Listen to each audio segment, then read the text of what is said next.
시편 37편 22절로 31절까지의 말씀입니다. 주의 복을 받은 자들은 땅을 차지하고 주의 저주를 받은 자들은 끊어지리로다. 여호와께서 사람의 걸음을 정하시고 그의 길을 기뻐하시나니 그는 넘어지나 아주 엎드러지지 아니하는 여호와께서 그의 손으로 붙드심이로다. 내가 어려서부터 늙기까지 의인이 버림을 당하거나 그의 자손이 걸식함을 보지 못하였도다.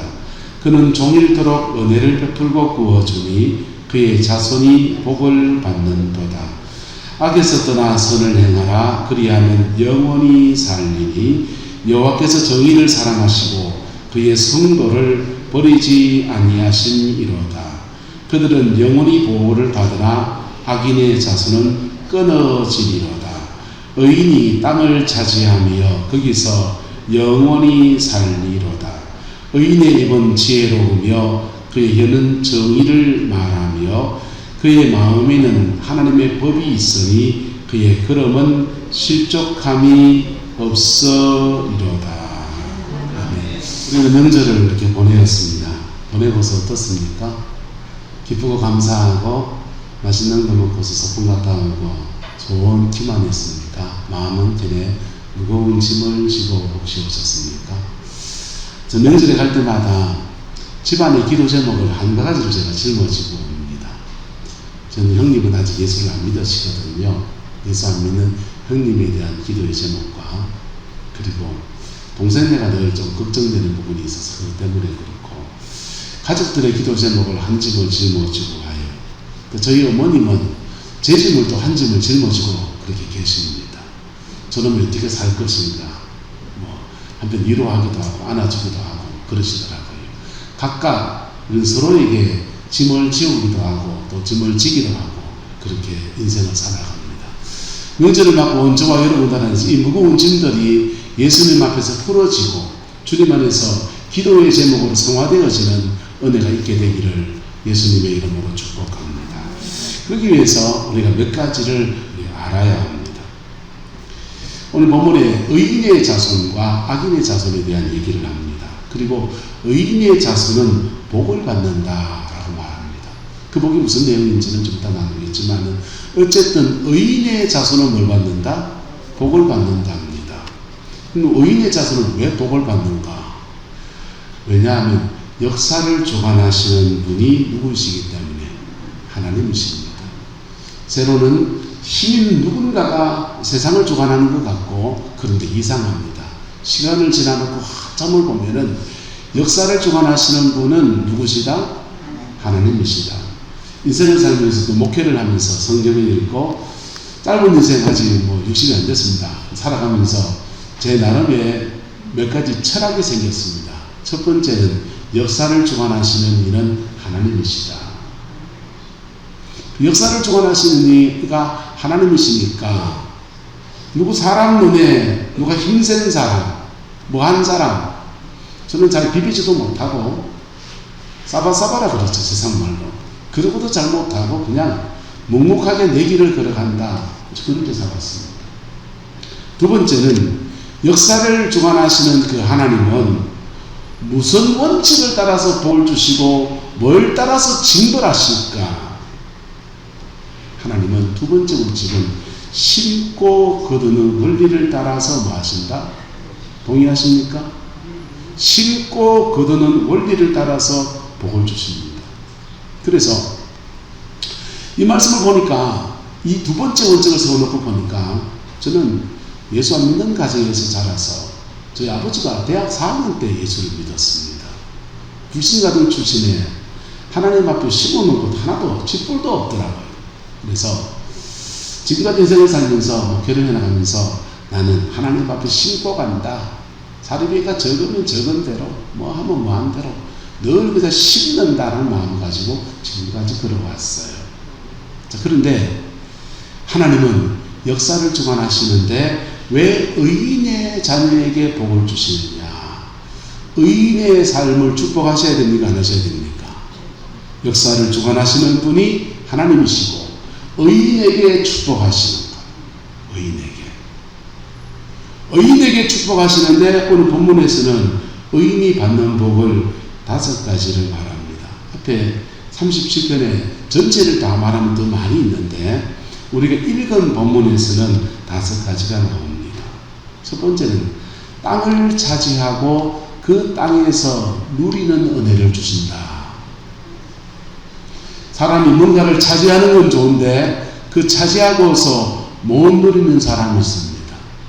어떤 부인이 뼈빠지게 농사를 짓고 그냥 손이 문드러지고서 일을 하고 그냥 그렇게 했습니다. 그런데 그만 일찍 돌아가셨어요.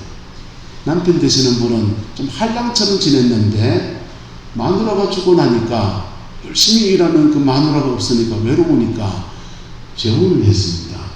그동안 쌓아놨던 건 누가 다 누리겠습니까? 세간시가 다 누립니다. 여러분이 쌓아놓은 것들을 땅을 차지하는 은혜와 그 땅에서 여러분이 차지하는 것에서 안연히 누리게 하시는 그 은혜가 있게 되기를 예수님의 이름으로 축복합니다. 오늘 의인에게 주시는 축복을 말할 때 땅을 차지하고 그 땅에서 안식게 하신다. 그것을 누리게 하신다. 이렇게 말합니다. 두 번째는 의인에게 주는 축복은 넘어져도 일어날 힘을 주신다. 악인은 넘어지면 못 일어나는데 의인은 24절에 그는 넘어지나 아주 엎드러지지 아니함은 여호와께서 그의 손으로 모하심이라 붙드심이라. 의인의 인생을 살아가는 사람에게 묘한 일이 일어납니다. 대문을 닫아놓은 것 같은데 창문이 자꾸 열려요. 그래서 의인의 삶에는 넘어지는 것 같은데 악한 괴계들 속에 발이 걸려 넘어지고 이리 걸려 넘어지는 것 같은데 이상하게 넘어진 그 자리에서 새 길이 열리는 은혜가 그렇게 주어집니다. 세 번째, 주님이 보호하신다. 네 번째, 실족하지 않게 하신다. 발걸음을 딛기가 얼마나 지금 힘듭니까? 여러분 보세요. 세계 경제가 미국 경제와 중국 경제가 같이 추락하고 있습니다. 같이 추락하는데 우리나라는 수출로 먹고 사는 나라예요.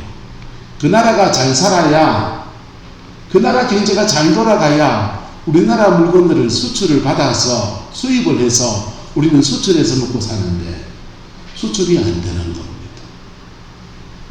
유럽이건 미국이건 중국이건 우리나라의 3대 큰 시장이라고 하는 데가 다 지금 경기가 얼어붙었습니다.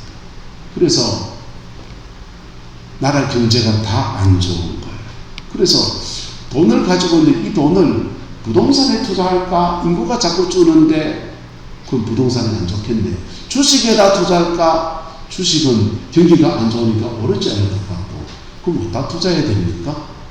돈 가지고 있는 사람은 우린 돈이 없지만 돈 가지고 있는 사람은 그 돈 들고서 지금 고민을 끙끙 하고 있습니다. 근데 직장을 구하는 사람은 이 직장이 맞을까 저 직장이 맞을까 시대가 굉장히 바뀌어요. 4차 산업혁명이 일어나면서 지금은요, 어제가 며칠 전에 인터넷에다가 카톡에다가 내가 뭘 올렸더니 아는 분이요, 그거를 구글 AI를 돌려가지고는 바로 그냥 워드로 바꿔서 음성으로 바꿔서 내한테 다시 보내주더라고요. 여러분, 시대가 너무 달라졌습니다. 인터넷 기술은 컴퓨터 기술이 너무 달라져서 일자리 중에서 10,000개 이상의 일자리가 사라지고 또 새로운 일자리가 5,000개 이상의 일자리가 새로 등장할 수 있고, 그래서 어디에서 대박이 날지 뭘 모르는 겁니다. 여기서 발 한 번 잘못 디디면 일본처럼 경제가 추락해버립니다. 일본은 왜 경제가 추락했느냐? 아날로그에서 디지털로 바뀌는 것을 못 따라잡았어요. 디지털에서 컴퓨터로 말하면 서버 컴퓨터, 큰 컴퓨터에서 개인용 컴퓨터 시대로 바뀌는 걸 못 따라잡고, 그리고 아날로그에서 디지털로 바뀌는 걸 못 따라잡고, 컴퓨터에서 핸드폰으로 바뀌는 걸 못 따라잡았어요. 한 시대를 못 따라잡았더니 우리나라에 쳐져가지고 삼성 텔레비보다 미국의 일본의 소니 텔레비가 더 안 팔리는, 일본에 있는 도요타 같은 메모리 반도체 회사들이 다 SK 하이닉스에서 팔려가지고 우리나라 기업이 되어 있는 그런 지경에 처해 있습니다. 근데 우리가 지금 그렇습니다. 발을 어디 디뎌야 될지 모르는 그런 여정 안에 있어요. 나라도 그렇지만은 여러분 개개인도 어느 발을 디뎌야 될지 지금 몰라요. 그런데 주님이 인도함을 받는 사람은 실족하지 않습니다. 할렐루야. 내가 딛는 발길 안에서 한 걸음 한 걸음 이끌어 가시는 하나님의 역사들이 굉장히 스펙타클하게 이루어져 갑니다. 나는 부지중에 선택했는 것 같은데 이상하게 나한테 딱 맞는 것들 이끌어 가시는 놀라운 은혜들이 있습니다. 그리고 의인에게 주어지는 가장 큰 축복은 따라합시다. 의인의 자녀가 복되게 하십니다. 여러분, 농사 중에 가장 큰 농사가 뭡니까? 자식 농사잖아요. 그래서 의인의 자녀가 복이 되게 하십니다. 의인의 자녀를 축복하는 게 의인에게 가장 큰 복을 주는 거예요. 그래서 성경은 말합니다. 26절에 그의 자손이 복을 받는도다. 25절에 의인 어려서부터 늙기까지 의인이 버림을 당하거나 그의 자손이 글식함을 보지 못했다. 의인의 자녀에게 하나님이 도우시는 그런 은혜가 있다라고 하는 것입니다. 그럼 누가 의인이냐? 누가 의인이냐? 누가 의인이냐? 성경은 이렇게 말하는 오늘 성경은요. 30절에 의인의 입은 뭐하며 지혜로우며, 성경 보세요. 의인의 입은 뭐하며 지혜로우며 그의 혀는 뭘 말하고 정의를 말한다는 거예요. 의인에게 있어서 입술에 정의와 지혜가 있다는 것입니다. 다른 사람은 이간하고 판단하고 협잡하고 공갈하고 모압하고, 그게 아니라 입술에 뭐가 있다? 경건이 있다. 여러분의 입술에 경건이 있게 되기를 예수님의 이름으로 축복합니다. 두 번째는 의인은 어떤 사람이냐? 26절에는요. 그는 종일토록 뭘 베풀고 은혜를 베풀고 뭐한다? 부어준대요. 의인은 베푸는 삶을 산대요.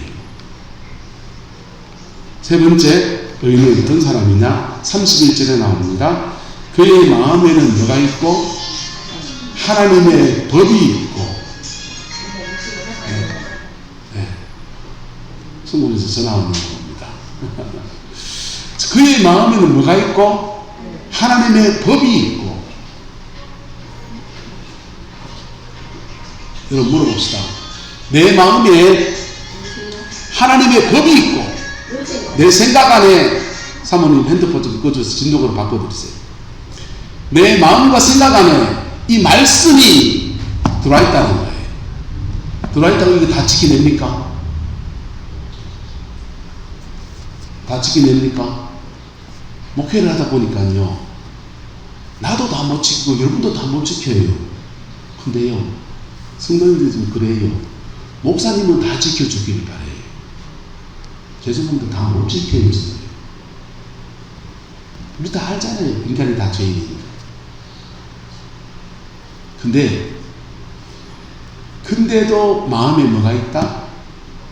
하나님의 법이 있대. 이 말이 무슨 말인가 하면, 한달 앞사 기준이 분명합니다. 내가 다 못 지켜도 이 기준을 바꾸는 사람이 있어. 내가 다 지키지 하지만은 기준은 분명한 사람이 있습니다. 무슨 뜻인지 아시겠습니까? 군에 있을 때 아침에 일찍 일어나면 제일 먼저 일어난 사람이 탁 쫓아가서 국기 계양대 앞에서 기존하고 손을 듭니다. 그리고는 제일 처음에 기준 잡은 사람을 기준으로 해서 좌우로 이렇게 섭니다. 늦게 쩔레 고참들은 늦게 나오고요. 제일 쫄다고 가면 앞에 나가서 쫓아가서 기존으로 놓으면 그 기준선을 기준해서 쭉 쌓여요. 시간이 옵니다. 그리고 좌우로 정렬 이럽니다. 그러면 좌우로 척척척척 맞춰가지고 그래요. 근데도 항상 누가 기준이다? 제일 먼저 육기계양대에서 쫙 쓴 사람이 기준이에요. 여러분, 우리는 알아요. 이상과 현실이 다르고, 말씀은 이상인데 우리가 다 지키지 못하는 연약함을 너나 없이 다 가지고 있다는 걸 알아요. 하지만 기준을 바꾸지 않습니다. 그게 마음에 뭘 가지고 있다? 하나님의 법이 있다는 거예요. 그게 의인입니다. 물어봅시다. 의인입니까? 나보고 물어봐 있어. 목사님은 의인이가? 죄송합니다. 우린 다 의인이 아니잖아요. 그러면 의인의 자녀에게 주는, 의인에게 주는 복을 받아야 됩니까? 저주를 받아야 합니까? 저주를 받아야지. 저주를 받아야지. 여기에 은혜가 있습니다. 의인의 자녀가 아니어도 복을 받는 길이 있다 없다? 있다. 할렐루야. 우리는 피 묻은 십자가의 은총을 믿습니다. 주께서 우리의 죄를 위해서 목숨을 내어주신 그 은혜의 복음을 믿습니다.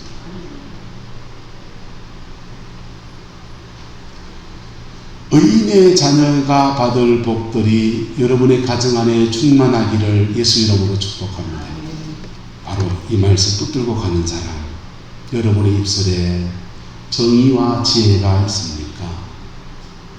네, 돈 있으면 하나님의 교회를 위해서 헌신하고 11조 생활하고 감사한 것 드리고 땅끝까지 복음을 전하기 위해서 선조하고, 그리고 추석 명절에 누집에는 찌짐도 못 구워 먹더라 하면서 찌짐이라도 구워서 나누려고 하는 사람, 복받을 것이다. 나는 다 지키지 못하지만 어떻게든지 말씀의 기준에 맞춰서 몸부림을 치는 사람, 그 사람 복받을 것이다. 문제는 그 사람이 내가 아니라는 데 문제가 있는 거지. 그래도 나는 뭘 받고 싶고 복을 받고 싶고, 의인의 자녀가 아니어도 복을 받을 길이 있는가? 여러분, 복음을 믿으십시오. 찬송 하나 할까요? 의가 없는 자라도 도와주신 바라고 생명샘에 나가니 나를 씻어주소서. 피 묻은 십자가의 은혜는 우리가 하나님 앞에 선한 것이 없는데도, 죄인인데도 우리를 의롭게 여겨주시는 은총의 역사가 펼쳐지는데, 이신덕이라고 하는 것은 이런 겁니다. 우리는 죄인이에요. 그런데 흰색 종이를 덮어서 보면 까맣다 희다? 희다 이거예요. 희다. 하나님은 예수님의 보혈의 피로 우리를 뭐해서 보신다? 덮어서 봐줬습니다. 세상 그 어느 곳에도 죄를 사는 것이 없는데 오직 예수님의 그 이름 안에서 우리 모든 죄를 사시는 은총의 역사가 펼쳐져요. 이게 나 천당 가는 티켓을 주는 정도가 아니에요. 천국 가는 티켓을 주는 정도에서 끝나는 게 아니에요. 우리를 하나님의 자녀로 삼으시고, 우리를 하나님의 기업의 상속자로 삼으시고, 내가 의가 없는데, 행한 것이 없는데 하나님의 자비하심 안에서 예수 그리스도가 포기하신 모든 것들을 누리게 하시는 은혜를 주시는 것이 바로 복음의 능력입니다. 심은 것이 없더라도 복을 주시는 은혜의 복음을 먼저 믿고 받아들이라. 두 번째는요, 의인의 자녀가 아니어도 복을 받을 길은 없는가? 죄는 다 짓는데 회개와 중보로 십자가의 복음을 적용할 때 주시는 은혜가 있습니다. 복음을 관념적으로 생각하는 사람은, 복음을 체험적으로 생각하는 사람은 성령을 체험하고 죽을 때가 받는 것. 아니요, 복음은 실제하는 능력입니다. 복음은 실제로 우리 죄를 사는 능력이에요. 그 죄와 함께 역사하는 사단의 모든 것을 파쇄하는 하나님의 강력함입니다. 근데 문제는 이 복음이 나에게 적용되어져야 된다는 거예요. 뭐 해줘야 된다? 적용되어져야 돼. 적용되지 않는 복음 안에서는 사단은 활개치고 다니고 우리의 죄 속에서 계속 역사하고 다니고, 그리고 그 속에서 악인에게 내려져야 할 저주가, 악인에게 내려져야 할 재앙이 우리 인생과 가정 안에 거듭하게 되는 거예요. 그래서 같이 읽어서 시작. 회개와 중보로 십자가 복음을 적용할 때 주시는 은혜가 있다. 여러분, 회개와 중보, 본인이 회개하면 회개라고 하고 그 사람을 위해서 대신 회개해주면 중보라고 합니다. 회개와 중보로 십자가의 피 묻은 복음을 내 삶으로 끌어들일 때, 내 영혼 속을 끌어들일 때 죄인인데 의인으로 역사하시는, 변화시키시는 놀라운 은혜와 함께 의인의 자녀의 축복이 그렇게 쏟아집니다. 했던 얘기를 또 해서 죄송합니다. 더 많은 얘기를 모르겠습니다. 안강에 가면 영광교회라는 교회가 있습니다. 저하고 형 동생하며 지내는 사람입니다. 이동성 목사님이라고 분이 목회하시는데, 이분은 군대 생활을 할 때 삼천교육대 교관을 했습니다. 그리고 광주 민주화운동에 투입대 들어갔습니다. 광주 그 폭도들이고 빨갱이 새끼들이고 그런 얘기를 들어 하지 않습니까? 이동성 목사님은 그래요. 그런 소리 하지 마라. 난 그 진압군으로 들어갔던 사람이다. 진압군으로 들어가서 사람으로 할 수 없는 일들을 명령을 받았으니까 했다는 거예요. 삼천교육 때 끌려온 사람들을 지근지근 밟고 다니면서 사람을 개편시키면서 그렇게 군생활을 했다는 거예요. 그리고는 제대를 해서 군대에서 제대를 했으니 부산의 그 안강의 풍산금속에 지장에 취직을 했습니다. 풍산금속 방위산업체에 취직을 해가지고 이분이 너무 괴로운 거예요. 어느 날은 술이 떡이 되게 먹고서는 안강 시내 대로변에서 김일성 만세! 외쳐댔습니다. 그분 입장에서는 그럴 수 있다 없다? 그분 입장에서는 그럴 수 있지. 그런데 방위산업체 직원이 누구 만세를 외쳤습니까? 김일성 만세를 외쳐댔습니다. 그래서 잡혀가지고 안강의 파출소장, 풍산금속 사장 둘이 모여가지고 야를 어떻게 해야 되냐, 감옥을 쳐넣어야 되느냐, 감옥을 쳐넣자니 개인 인생도 불쌍하고, 그리고 얘기를 들어보니 사연은 있고, 그리고 감옥을 쳐넣으면은 풍산금속 사장은 직원 관리를 잘못했다고 옷 벗어야 될 것 같고, 경찰서장도 사람 관리 잘못했다고 옷 벗어야 될 것 같고, 모든 사람이 다 위험해지는. 그때 목사님이 나섰습니다. 우리 교회 교인이니까 내가 사람 만들겠습니다. 다 어떤 일로 무마하고 신학교를 보내고 회사를 그만두는 것으로 정리를 했습니다. 그리고는 이분이 이제 목회를 시작하는데, 늙은 나이에 목회를 하니까 어디 전도사도 못 나갑니다. 신학교를 졸업하기도 전에 안강바닥에 개척교회를 시작했습니다. 개척교회를 시작했는데 집에 있는 돈이란 돈을 다 끌어다가 이렇게 저렇게 쓰다 보니까 빚만 5천만 6천만 넘어가고, 교회는 성장하지 않고 목회를 언제까지 해야 되나 고민하고 있을 때에 이번에 아들이 두한입니다. 두한이가 신학교 가는 거예요. 두한이가 군대를 가는 겁니다. 두한이가 군대를 가는데 자기는 군대에서 한 일이 있잖아요.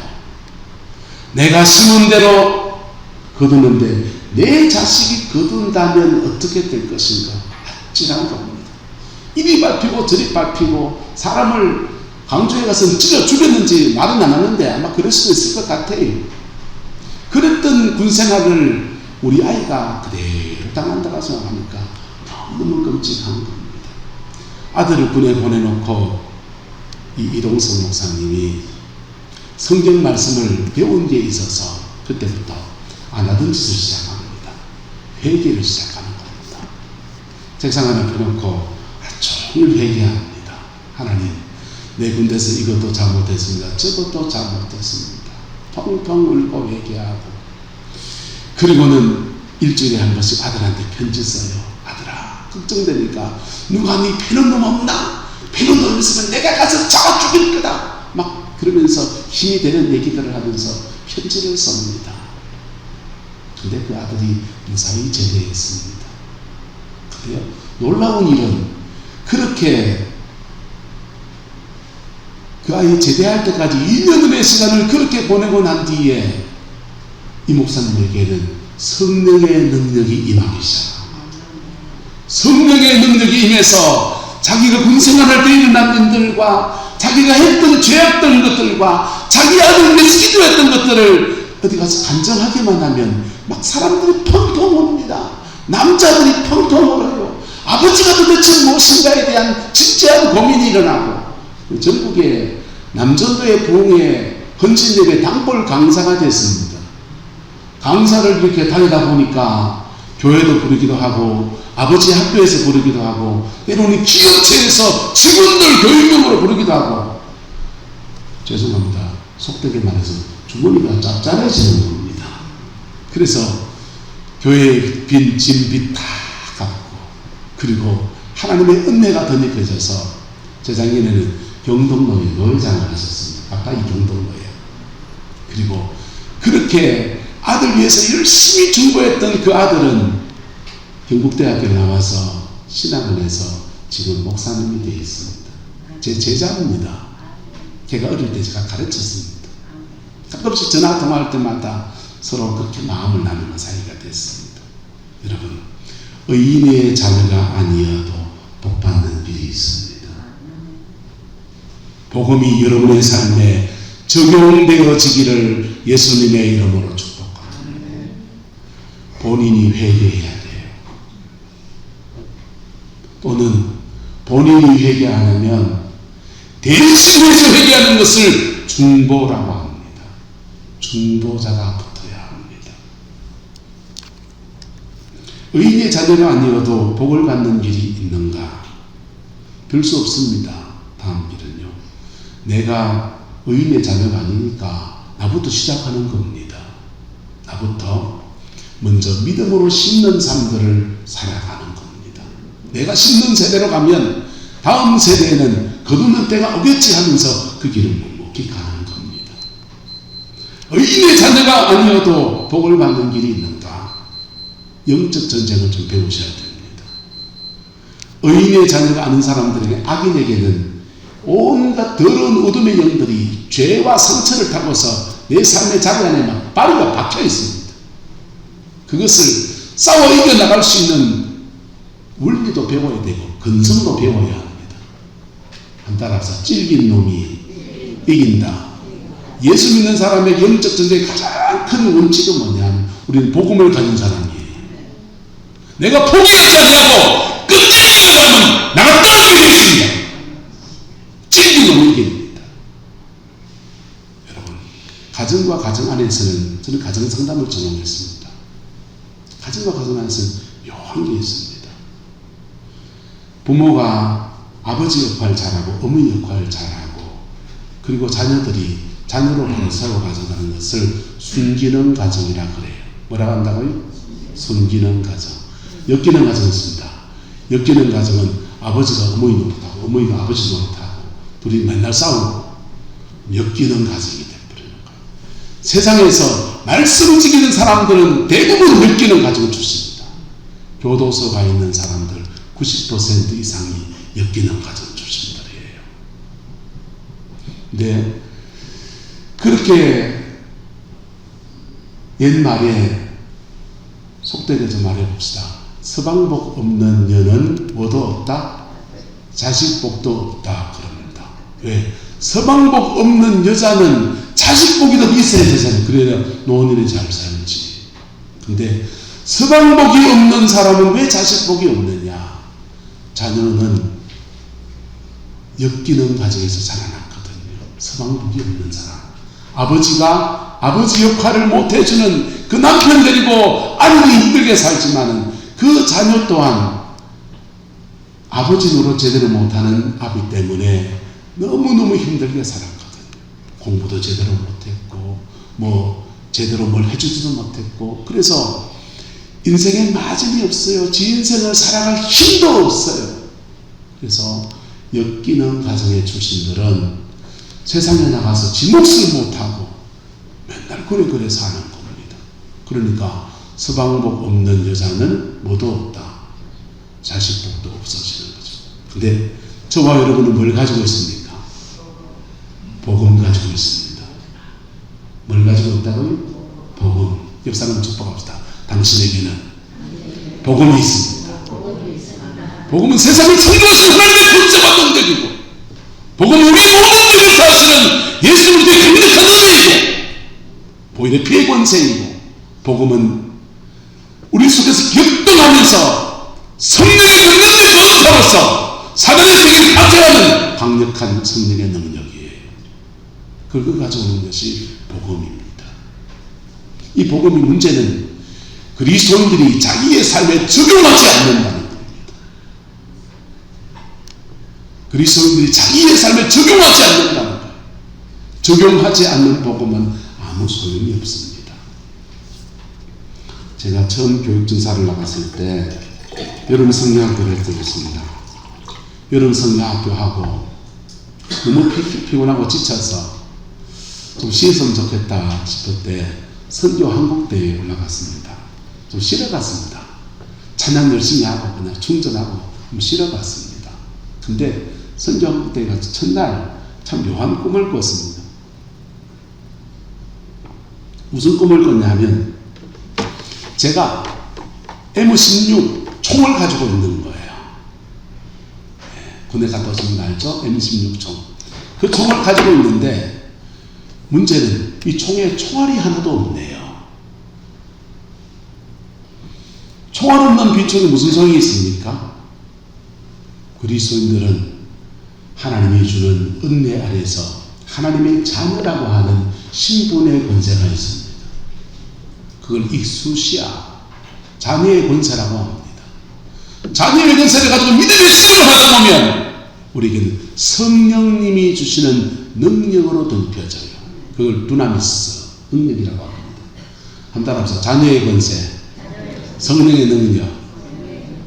복음을 적용할 때 우리는 자녀의 권세가 있고, 그리고 그 안에서 믿음으로 행해 나갈 때 성령의 능력이 일어나면서 우리 삶을 능히 헤쳐갈 수 있는 은혜와 모든 무기들이 주어집니다. 그래서 의인의 자녀가 아닌데 뚫고 나가면서 복을 만들어가는 은혜가 그렇게 주어지는 거예요. 복음을 적용하지 않으면 그림의 떡이다 아니다. 그림의 떡입니다. 의인의 자녀가 아니어도 복을 받는 또 다른 길이 있는가? 네 번째는요, 좋은 멘토를 만나기를 구하십시오. 좋은 신앙의 멘토를 만나면 마치 이것은 좋은 양부모를 두는 것과 같아요. 뭘 두는 것과 같아? 양부모를 두는 것과 같습니다. 지금 우리 아들 친구 중에 박보영 목사님의 그 아파트에 생활하는 애가 있습니다. 걔는요, 가정이 깨졌어요. 가정이 깨져가지고 오갈 데가 없었습니다. 엄마는 무서워하는 신학을 해서 목사님 안수를 받았는데 남편이 맨날 잡으러 옵니다. 그래서 목회를 못하고 맨날 도망다니고 있었습니다. 박지연 목사님. 애 이름은 박건우입니다. 박건우가 저하고는 같이 기도 생활하다가 만났습니다. 우리 종인이랑 나이가 동갑이라서 친구 사이입니다. 근데 걔가 맨날 집도 절도 없이 그냥 도망다니는데 엄마가 목사님이니까 이 기도원에 도망갔다가 저 기도원에 도망갔다가 저 경식 기도원에 도망갔다가 저쪽 기도원에 도망갔다가 남편을 피해서 제주도로 도망갔다가 온 데로 도망을 다니는 겁니다. 그러다가 아들은 이래서는 안 되겠다 해서 박보윤 목사님의 아파트에다가 넣어줬습니다. 좋은 뭘 만난 겁니까? 멘토를 만난 거죠. 신앙 안에 좋은 멘토를 만났고 영혼의 아버지를 만난 것입니다. 그러면요, 아이가 지 목사 인생을 삽니다. 나는 걔가 신학할 줄 알았어요. 근데 너무 큰 사람을 만나다 보니까 와, 목사는 청빈하고 가난하고 목사는 참고 인내하고 나는 그거 못 하겠습니다. 그래서 걔는 안 해요. 걔는 안 하는데 마가의 다락방에 가서 이것저것 봉사도 하고 사회복지 쪽으로 센터를 해서 그 센터에서 자기 몫의 인생을 사는 은혜를 받습니다. 여러분의 자녀들 안에서 만남의 축복을 기도해 주기를 예수님의 이름으로 축복합니다. 좋은 만남을 가지면 그 만남 안에서 좋은 부모 역할, 양부모를 만나는 것과 같아요. 그러면요, 그 부모는 아까 우리 영상에 나오는 것처럼 때로는 왕처럼 권위를 가지고서 사람의 세력을 제압해 준 역사도 나타나고, 때로는 제사장처럼 그 자녀의 문제를 가지고 죄를 하나님께 중보하며 올려드리는 제사장의 역할도 하고, 때로는 선지자처럼 따끔하게 책망하면서 잘못된 길로 가지 않도록 끊어내주는 그런 일들도 감당해 갑니다. 여러분의 가정의 이야기가 되기를 예수님의 이름으로 축복합니다. 여러분, 의인의 자녀가 받는 복이 있습니다. 의인이 되셨다면 이 복을 받을 권리가 있고 이 복을 하나님께 구하시기를 예수님의 이름으로 축복합니다. 구하세요. 주실 겁니다. 근데 의인이 아니라면 그래도 복을 받아야 되잖아요. 맞습니까? 맞습니까? 그래도 복을 받아야 되잖아요. 죄를 지으면 지옥 간다. 지옥 가야 되겠습니까? 그래도 천국 가야 되잖아요. 그럴 때 피 묻은 십자가의 복음 안에서 우리에게 새 길을 여시는 하나님의 은혜가 있습니다. 이것을 오늘 우리의 삶으로 적용해내는 은혜가 있게 되기를 예수님 이름으로 축복합니다. 오늘 추석 명절을 만나서 들어 마음이 무거운 분들에게 이 말씀으로 권합니다. 중보의 제목을 삼으십시오. 기도의 제목을 삼으십시오. 그리고 이 기도 꾸준하게 하다 보면 때가 되면 열매를 맺습니다. 마치 오늘 오셨잖아요. 11년을 기도했거든요.